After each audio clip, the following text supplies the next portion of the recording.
मेरा नाम दिव्या है। मैं एक गरीब फैमिली से बिलोंग करती हूँ। 2 महीने पहले मेरी इंगेजमेंट हो गई थी और मेरी शादी एक मिडिल क्लास फैमिली में हो रही थी। उस लड़के का नाम सुभाष था।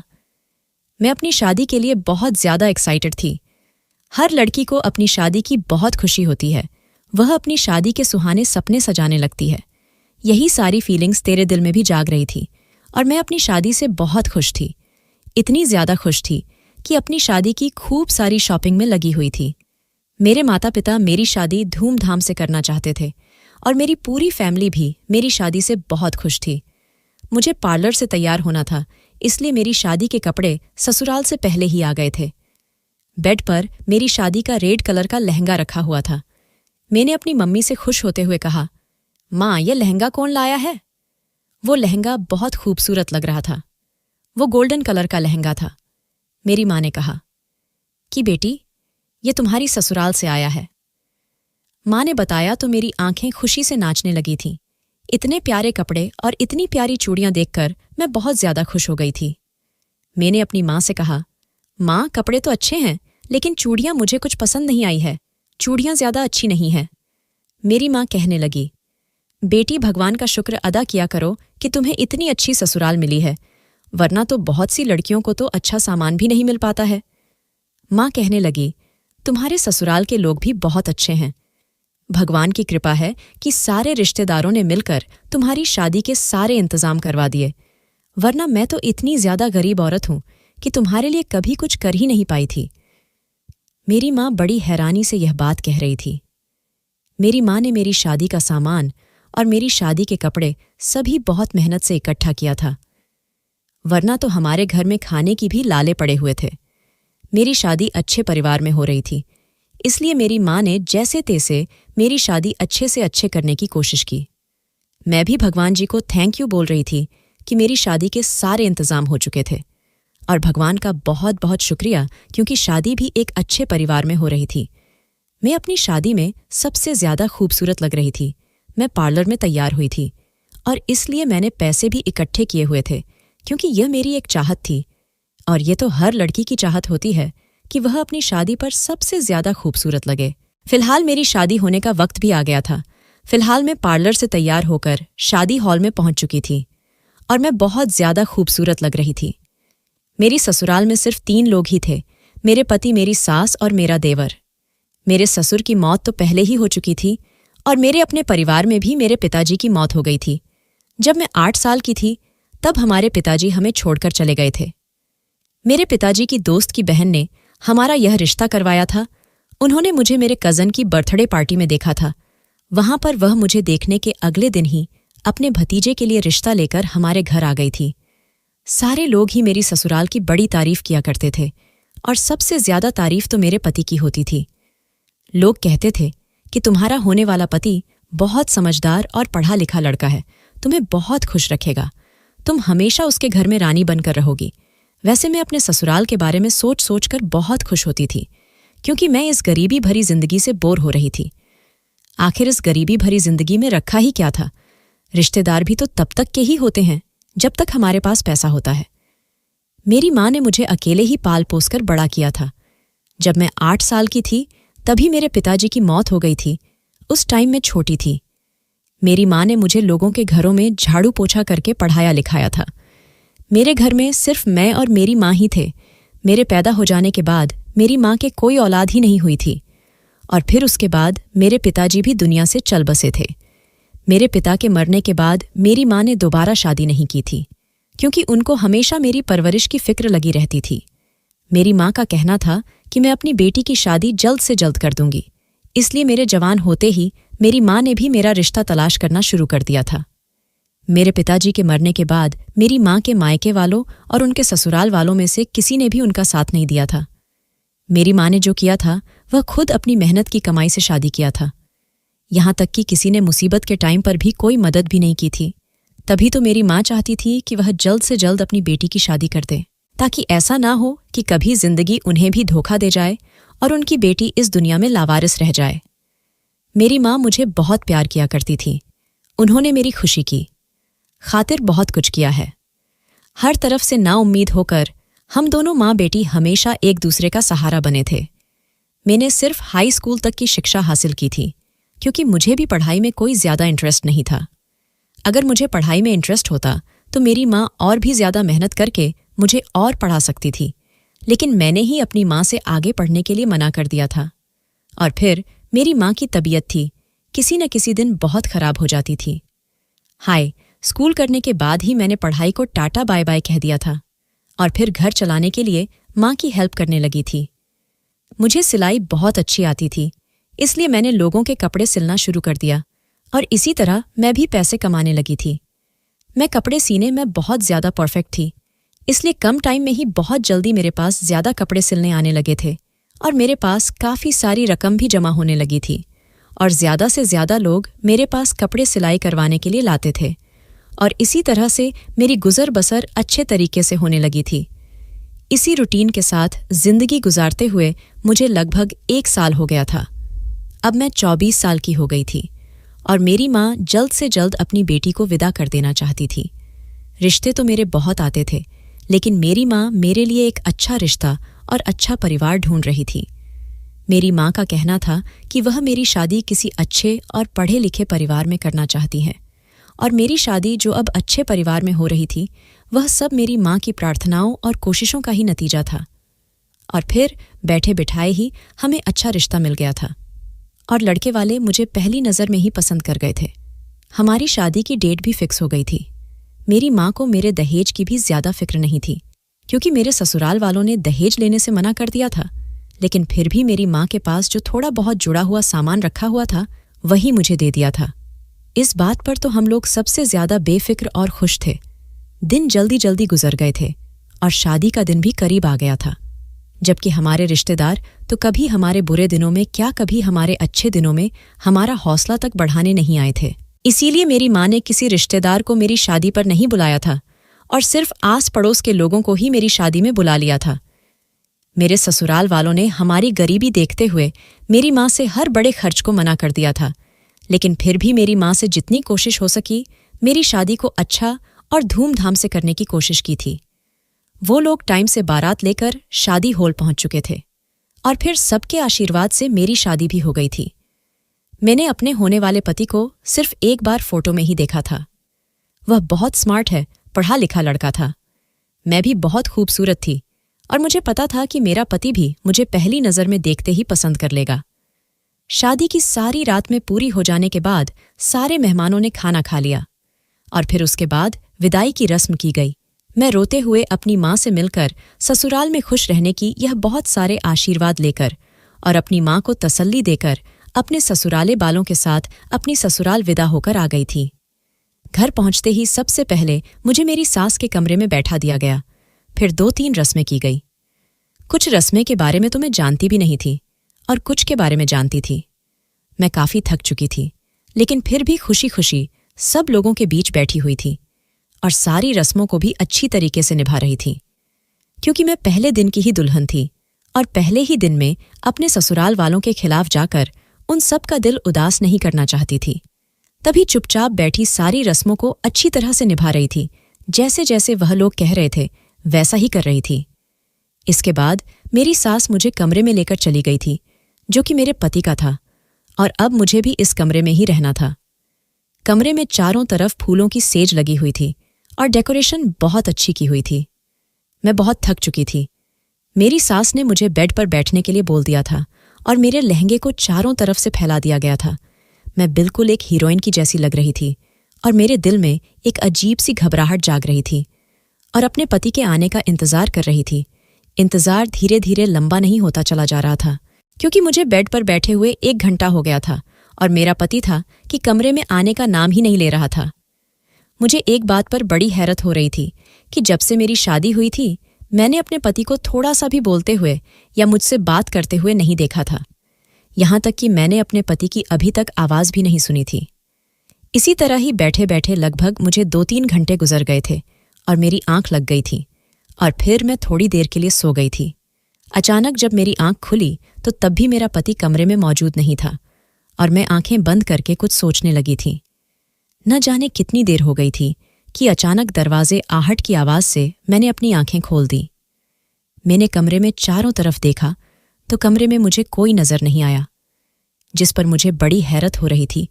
जैसे ही मेरी नज़र दरवाजे की तरफ गई, यह देखकर मैं हैरान रह गई थी कि खुले हुए दरवाजे से मेरा पति अंदर आ रहा था।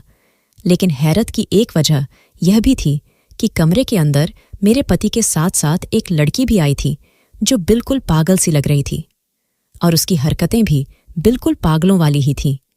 उसने पुराने और फटे हुए कपड़े पहने हुए थे। उसके कपड़े कई जगह से फटे हुए थे और वह बार बार सर को बुरी तरह से खुजा रही थी और अजनबियों की तरह पूरे कमरे को ऐसे देख रही थी जैसे वह कमरे में पहली बार आई हो और उसने कमरे की हर चीज को ही पहली बार देखा हो। मैंने हैरत से पहले उसे और फिर अपने पति को देखा जिसने उस पागल औरत का हाथ पकड़ा हुआ था। मैं बड़ी परेशान और हैरान अपनी जगह से उठकर खड़ी हो गई थी और उन दोनों के करीब चली गई थी। वह पागल औरत तेजी से मेरे पति के पीछे छुपने लगी जैसे वह मुझसे डर रही थी। मैंने अपने पति सुभाष से पूछा, यह कौन है और आपके साथ हमारे कमरे में क्या कर रही है? तो पहले सुभाष ने उस पागल लड़की को अपने करीब खींच लिया और अपने बराबर में खड़ा कर लिया और मेरी तरफ देखकर कहने लगा, यह मेरी पत्नी है और चलो इसे बिल्कुल अपनी तरह तैयार कर दो। अपने पति की बातें सुनकर मेरे पैरों तले से जमीन निकल गई थी कि आज ही तो मेरी शादी हुई थी और वो आज ही एक पागल सी औरत को हमारे कमरे में लाकर मुझसे कह रहा था कि यह मेरी पत्नी है और इसे अपनी तरह तैयार कर दो। मेरी आंखों में आंसू आ गए थे और मैंने अपने पति से कहा, यह आप क्या कह रहे हो? यह आपकी पत्नी कैसे हो सकती है और मैं इसे कैसे अपनी जगह तैयार करके बैठा दूं? आपकी पत्नी तो मैं हूं, जबकि आज ही हम दोनों की शादी हुई है। हम दोनों ने एक साथ 7 फेरे लिए और अपने ही तो मेरी मांग में सिंदूर भरा है। आज सब लोगों के सामने हमारी शादी हुई है। मैं बुरी तरह से सदमे में चली गई थी और अपने पति से रो रो कर यह बात कह रही थी। मेरे पति ने गुस्से से मेरी तरफ देखा और कहने लगा, मैंने कहा ना कि यह मेरी पत्नी है और तुम इसको बिल्कुल अपनी तरह तैयार कर दो और उसके बाद तुम हमारे कमरे से निकल जाओ, वरना मैं तुम्हें तलाक देकर अभी घर से निकाल दूंगा। अपने पति की बात सुनकर मेरा शरीर बुरी तरह से कांप रहा था। मुझे तो उम्मीद नहीं थी कि शादी की पहली रात ही मुझे अपने पति से ऐसे शब्द सुनने पड़ जाएंगे। वह औरत कौन थी मैं नहीं जानती थी। मैंने कभी किसी नई नवेली दुल्हन के साथ ऐसा सुलूक होता नहीं देखा था, बल्कि पति तो अपनी नई पत्नी से मिलने की और प्यार भरी बातें करने की चाह में बहुत एक्साइटेड होता है, जबकि मुझे ऐसी उम्मीद भी नहीं थी कि मेरी शादी की पहली रात ही मेरा पति एक पागल औरत को मेरे सामने लाकर सजाने के साथ साथ मुझसे कमरे से निकल जाने को भी कह देगा और साथ में धमकी भी देख रहा था कि अगर मैंने ऐसा नहीं किया तो वह मुझे तलाक देकर घर से निकाल देगा, और अगर वह मुझे घर से निकाल देता तो न सिर्फ मेरी जिंदगी बर्बाद हो जाती, बल्कि मेरी माँ भी जीते जी मर जाती, क्योंकि मेरी माँ ने बहुत लगन और कोशिश के साथ मेरी शादी करवाई थी ताकि वह अपनी जिम्मेदारी से फ्री हो जाए और अपने जीते जी ही अपनी बेटी की शादी देख सके और अपनी बेटी को उसके ससुराल में खुश देख सके। मैं नहीं चाहती थी कि मेरी माँ, जिसने पहले ही अपनी जिंदगी में बहुत सारे गम सहे हैं, वह मेरा भी गम बर्दाश्त करें। मैंने रोते हुए सर हिला दिया और फिर उस पागल औरत को तैयार करने के लिए राजी हो गई थी। मैं दिल ही दिल में परेशान होती और रो रही थी और उस पागल लड़की को अपने साथ बाथरूम में ले गई और फिर अपने कपड़े उसे पहना दिए। यह वही लाल लहंगा था जो मेरे ससुराल वालों की तरफ से मुझे शादी पर मिला था, लेकिन अब वह उस पागल औरत का भाग्य बन चुका था। वह मेरे जितनी खूबसूरत तो नहीं थी, मगर उसकी किस्मत मुझसे भी कहीं ज्यादा अच्छी थी। उसे अपने कपड़े पहनाने के बाद मैंने उसके फटे पुराने कपड़े पहन लिए और उसे लेकर बाहर चली आई थी। मेरा पति बेड पर बैठा हुआ हमारी तरफ ही देख रहा था, जिस पर मैंने उस पागल औरत को ड्रेसिंग टेबल के सामने रखे स्टूल पर बैठा दिया और फिर उसका मेकअप करने लगी और उसके बाद उसका हेयर स्टाइल भी कर दिया। वो सारी ज्वेलरी उसको पहना दी जो कुछ देर पहले मैंने पहनी हुई थी। मेरे हाथ बुरी तरह से कम रहे थे, जबकि डर और परेशानी के साथ साथ मुझे उलझन भी बहुत सता रही थी। न जाने मुझे वह पागल सी लड़की किसी दुश्मन की तरह दिखाई दे रही थी। जो लड़की कुछ देर पहले पागल और बदसूरत सी दिखाई दे रही थी, उसे तैयार करने के बाद जब मैंने उसे गौर से देखा तो वह काफी प्यारी और खूबसूरत नजर आ रही थी। उसे देखकर मुझे और भी ज्यादा रोना आ रहा था कि मेरा पति किसी और अनजान और पागल औरत को मेरी जगह दे रहा है, जिसे मैं जानती तक नहीं थी। वह पागल औरत काफी ज्यादा एक्साइटेड थी। अपने कपड़े और ज्वेलरी को देखकर किसी दीवानों की तरह रिएक्ट कर रही थी और खुद को शीशे में देख देख कर खुश हो रही थी और तालियां बजा रही थी। मतलब उसे भी यह सब कुछ बहुत अच्छा लग रहा था कि वह तैयार है और खूबसूरत लग रही है।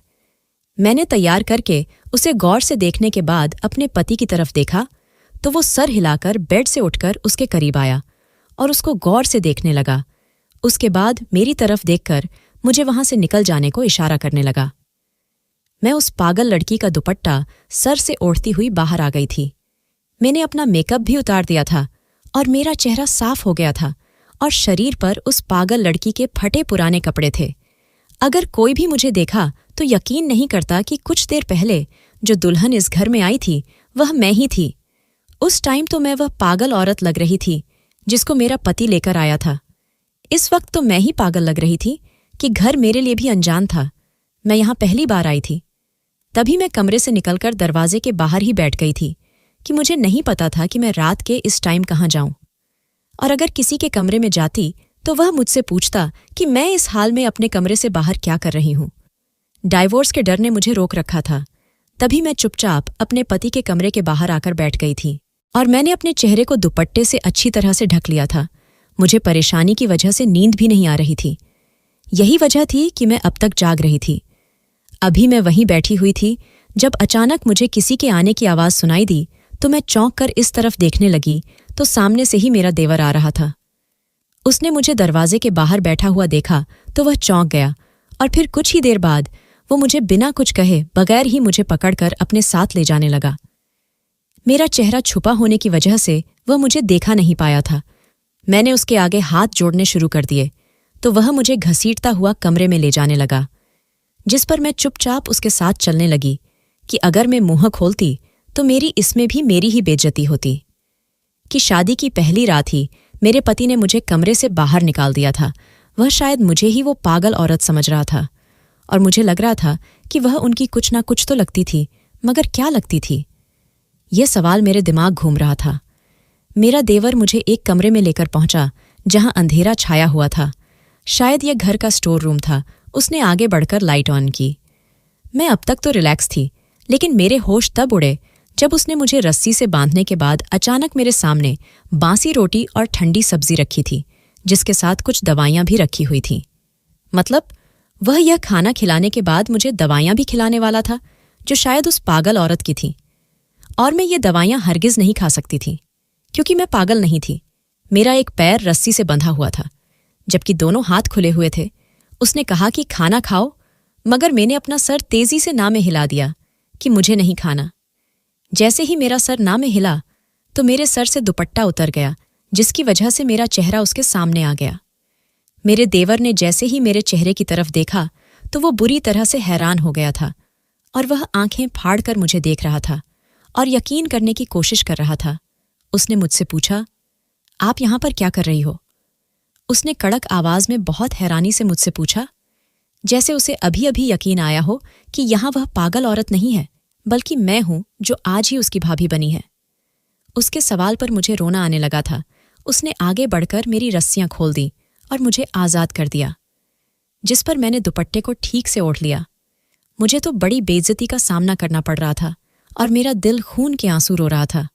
अपने देवर के पूछने पर मैंने रोते हुए उसे सारी बात बता दी थी, जिस पर मेरा देवर सर पकड़कर बैठ गया था और कहने लगा, आपको अपना कमरा छोड़कर नहीं आना चाहिए था, और आप डर कर न सिर्फ अपना कमरा छोड़कर आ गई हो, बल्कि भैया की बात मानकर उसे पागल को भी अपनी जगह दुल्हन बनकर आ गई हो और खुद ने यह फटे पुराने कपड़े पहन लिए। मैंने अपने देवर से कहा कि तुम्हारे भैया ने मुझे तलाक की ओर घर से निकालने की धमकी दी थी। मैं गरीब लड़की जरूर हूं, लेकिन मेरी तलाक का सुनकर मेरी मां जीते जी मर जाती। यही वजह है जो मैंने तुम्हारे भैया की हर बात मान ली है। उसने मेरी बात सुनकर मुझे तसल्ली दी और गहरी सांस भरी और फिर मुझे अपने पीछे आने का इशारा करके बाहर निकल गया। मैं डरती हुई और शाहमी हुई अपने देवर के पीछे कमरे से बाहर निकली और फिर उसका पीछा करते हुए स्टोर रूम से दूर एक कमरे में चली गई तो सामने ही बेड पर मुझे मेरी सांस लेटी हुई नजर आई थी। उसके बाद मेरे देवर ने उनको नींद से जगाया, जो जाग जाने पर बहुत ज्यादा हैरान हो गई थी और फिर मुझे फटे पुराने कपड़ों में देखकर दंग रह गई थी। उनकी हैरानी पर मैंने तो नहीं, मगर मेरे देवर ने उन्हें सब कुछ बता दिया। जिस पर मेरी सास गहरा सांस भर कर रह गई थी। मुझे लग रहा था कि कुछ तो जरूर है जो मुझसे छुपाया जा रहा था। तभी मैंने पूछ ही लिया कि वह औरत कौन है जिसे मेरा पति अपने कमरे में ले गया है और उसकी वजह से मुझे अपने कमरे से बाहर भी निकाल दिया है। मेरी सास से मेरे देवर को कमरे से बाहर निकल जाने का इशारा किया। वह बाहर चला गया तो मेरी सास ने मुझे अपने पास बैठाया और बताने लगी कि वह उनकी पड़ोस में रहने वाली सहेली की बेटी है। उसके माता पिता उसे बचपन में ही छोड़कर चले गए थे, जिसके बाद वह अकेले ही अपने घर में रह रही थी और मेरी सास भी उसका बहुत ख्याल रखती थी और इसी वजह से उसका मेरी सास के घर में आना जाना भी काफी हो गया था और मेरी सास ने उसकी परवरिश भी अपने बच्चों की तरह ही की थी। मेरी सास ने कभी उसको मां की कमी महसूस नहीं होने दी थी और उन्होंने उसका हमेशा ख्याल रखा था। वक्त गुजरता रहा और वह भी उनके बच्चों के साथ बड़ी होती रही। दोनों भाइयों में से सुभाष ही उसके सबसे ज्यादा करीब और फेवरेट था और जबकि सुभाष उसका बेस्ट फ्रेंड भी बन गया था। उसकी उम्र में 5 साल का फर्क था। पढ़ाई पूरी होने के बाद सुभाष ने जॉब कर ली थी। जब मेरी सास ने कहा कि वह उसकी शादी अपनी बेटी की तरह कर देगी तो उसने अपनी शादी करने से इनकार कर दिया और सास कहने लगी कि वह किसी लड़के को पसंद करती है और उसी के साथ शादी करना चाहती है। मेरी सास ने बताया कि मुझे भी कोई ऐतराज नहीं था क्योंकि वह भी उसकी खुशी को ही अहमियत देती थी। उन्होंने बताया कि इस पागल लड़की का नाम जिज्ञासा है। उन्हें नहीं पता था कि जिज्ञासा का अफेयर किस तरह से चला और किस तरह से वह उस लड़के से मिली, किस तरह से उसकी उस लड़के के साथ जान पहचान हुई थी जिससे वह प्यार करने लगी थी। मेरी सास को लगा कि शायद जिज्ञासा किसी ऐसे लड़के की बात कर रही है जो शायद उसके कॉलेज में पढ़ता होगा। इसी तरह से दोनों की जान पहचान हुई होगी। लड़का खूबसूरत और अच्छा था, इसलिए मेरी सास ने जिज्ञासा की मर्जी के साथ उन दोनों का रिश्ता पक्का कर दिया। लेकिन जब यह बात सुभाष को पता चली तो उसने बहुत हंगामा किया था कि वह जिज्ञासा को पसंद करता है और जिज्ञासा से ही शादी करना चाहता है। बस इस बात की जिद सुभाष से पकड़ रखी थी कि वह शादी करेगा तो जिज्ञासा के साथ ही करेगा। मेरी सास को भी इस बात से कोई प्रॉब्लम नहीं थी, बल्कि वह तो खुश हो गई थी कि उनका बेटा उस लड़की को पसंद करता है जिसको वह इतने सालों से जानती है और जिसकी परवरिश उन्होंने खुद की है। और इस बात से तो डबल खुश थी कि वह जिज्ञासा से बहुत ज्यादा प्यार करती थी। और फिर जब जिज्ञासा को यह बात पता चलती कि सुभाष जिज्ञासा से बहुत प्यार करता है तो शायद जिज्ञासा यह सह नहीं पाती और उनकी फैमिली से नफरत करने लगती।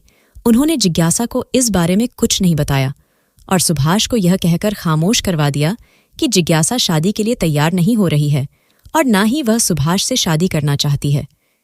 यह सुनकर सुभाष भी खामोश हो गया और बिजनेस के सिलसिले में कुछ दिनों के लिए अपना शहर छोड़कर दूसरे शहर चला गया था और जिज्ञासा की शादी में भी शामिल नहीं हुआ। जिज्ञासा की शादी जल्द ही उस लड़के के साथ करवा दी गई थी क्योंकि लड़के वालों को शादी की बहुत जल्दी थी। जिज्ञासा को विदा करने के बाद सुभाष की मां बहुत ज्यादा तसल्लीमंद हो गई थी, लेकिन धीरे धीरे जिज्ञासा की शादी को 2 महीने ही गुजरे थे जब जिज्ञासा वापस आ गई। वो अपनी ससुराल में रह रहकर पागल सी हो गई थी और यह बात पता चली कि उसका पति उसे डाइवोर्स देकर कहीं फरार हो गया है। उसकी और जिज्ञासा की मुलाकात सोशल मीडिया पर हुई थी और जिज्ञासा के सोने के जेवर और कुछ पैसे और सारा कीमती सामान लेकर उसके पति ने उसे तलाक दे दी और वह फरार हो गया था। लेकिन वह कहाँ चला गया था यह बात कभी किसी को पता नहीं चल सकी थी। मतलब कि उसने जिज्ञासा के साथ फ्रॉड मैरिज की थी और मासूम सी जिज्ञासा उसकी बातों में आकर अपनी जिंदगी बर्बाद कर चुकी थी। जिज्ञासा प्रेग्नेंट थी और यह खबर उसके लिए किसी बड़े शॉक से कम नहीं थी। उसके दिमाग को सदमा लग गया था और वह पागलों की तरह हरकतें करने लगी थी। और फिर वह पूरी तरह से पागल तब हुई जब उसने अपना बच्चा खो दिया। उसका मिसकैरेज हो गया था। वह छत पर ठोकर खाकर गिर गई थी जिसकी वजह से उसका मिसकैरेज हो गया और वह दिमागी तौर पर पूरी तरह से पागल हो गई थी। सुभाष को जब इस बारे में पता चला तो वह वापस आ गया और जिज्ञासा को संभालने लगा और उसका इलाज करवाने लगा। मगर डॉक्टर का कहना था कि शायद ये आप कभी ठीक नहीं हो सकेंगी। डॉक्टर का कहना था कि जिज्ञासा को दिमागी तौर पर बहुत ज्यादा परेशान किया गया है जिसकी वजह से वह अब अपने होश हवास में नहीं है। अगर उसके साथ फिर से वही सब दोहराया गया तो शायद वह ठीक हो जाए और उसको सब कुछ याद आ जाए, या फिर उसकी शादी कर दी जाए, शादी होगी, पति होगा और बच्चे होंगे तो वह ठीक हो जाएगी। सुभाष ने यह बात सुनते ही और ज्यादा हंगामा मचा दिया कि वह अब जिज्ञासा से शादी करेगा, फिर चाहे वह पागल ही क्यों ना हो। मेरी सास ने बड़ी मुश्किल से अपनी कसम देकर अपने बेटे को रोक लिया था कि वह अभी उससे शादी ना करें। वो पहले उसका इलाज करवा ले। इलाज करवाते करवाते 1 साल तो गुजर गया है, लेकिन अभी तक जिज्ञासा ठीक नहीं हुई है, तो इसके क्या चांस है कि वह शादी के बाद भी ठीक हो सकती थी। और अब तो वह पहले की तरह ना ढंग से खाती है, ना पीती है, ना हिसाब से कपड़े पहनती है, बल्कि किसी को खुद को हाथ तक नहीं लगाने देती। इसीलिए उसे रस्सियों से बांधकर रखा जाता है, क्योंकि कई बार उसने दूसरों को नुकसान पहुंचाने और घर से भागने की कोशिश की थी। सुभाष ने पर जोर लगा दिया और पूरे 1 साल से सुभाष की मेहनत कामयाब नहीं हो पाई और वह अब भी वैसी की वैसी ही है। इसीलिए घरवालों ने समझा बुझाकर सुभाष की शादी मेरे साथ करवा दी कि सुभाष की शादी हो जाने के बाद शायद उसके दिल से इस पागल लड़की जिज्ञासा का ख्याल निकल जाता। मेरी सास मतलब सुभाष की मां अपनी जिंदगी में सुभाष को हंसता और बसता हुआ देखना चाहती थी। पिछले कुछ दिनों से जिज्ञासा की तबीयत खराब रहने लगी थी और सुभाष की शादी के झंझटों में वह उसे डॉक्टर के पास तक नहीं ले जा पाया था। और मेरे पति का मेरे साथ ऐसे बिहेवियर की वजह भी जिज्ञासा ही थी। वो जिज्ञासा को दुल्हन बनाकर उसे एक बार फिर से पिछली जिंदगी याद दिलाना चाहता था। यह सब अपनी सास के मुंह से सुनकर मुझे एक जोरदार झटका लगा था कि मेरा पति पहले से ही किसी और लड़की को पसंद करता था और मेरे साथ धोखा हुआ के जिस पर मेरा दिल खून के आंसू रो रहा था, क्योंकि मैं उसकी पत्नी बनने के बावजूद भी उसकी पसंद नहीं थी, क्योंकि उसके दिल में तो पहले से ही कोई और मौजूद थी जिसको ठीक करने और पाने के लिए वह इतनी मेहनत कर रहा था। शायद मेरे साथ शादी इसीलिए करवाई गई थी कि मैं गरीब थी और अपना घर बचाने के लिए मैं कुछ कह भी नहीं सकती थी। मेरी सास मुझे लेकर मेरे पति के कमरे की तरफ बढ़ी और दरवाज़ा बजाया तो अगले ही पल दरवाज़ा खुल गया था। दरवाज़ा खुलते ही जब कमरे के अंदर देखा तो जिज्ञासा सजी सवरी दुल्हन की तरह तैयार हुई जमीन पर लेटी सो रही थी, जबकि सुभाष की आंखों से लग रहा था कि वह रो रहा था। मुझे उस पर और जिज्ञासा पर बहुत ज्यादा तरस आ रहा था, मगर मैं कुछ भी ठीक नहीं कर सकती थी। सुभाष एकदम ही अपनी मां से गले लगकर रोने लगा, जिस पर मेरी सास अपने बेटे को तसल्ली देने लगी और उसे मेरे साथ की गई गलती का एहसास भी दिलाने लगी, जिस पर सुभाष ने मुझे शर्मिंदा होते हुए देखा और फिर मुझसे माफी मांगने लगा। मेरी सास ने सोई हुई जिज्ञासा को उठाया और फिर बहला फुसलाकर उसे अपने साथ ले गई। उसके जाने के बाद एक बार फिर सुभाष ने मुझसे माफी मांगी और मेरे साथ किए हुए अपने बिहेवियर की वजह बताने लगा, जो मैं पहले ही अपनी सास से सुन चुकी थी कि वह यह शादी नहीं करना चाहता था ताकि वह जिज्ञासा को संभाल सके और उसे ठीक कर सके। उसके बाद जब वह ठीक हो जाए तो वह जिज्ञासा से शादी कर ले, लेकिन घर वालों ने जबरदस्ती उसकी शादी मेरे साथ करवा दी थी।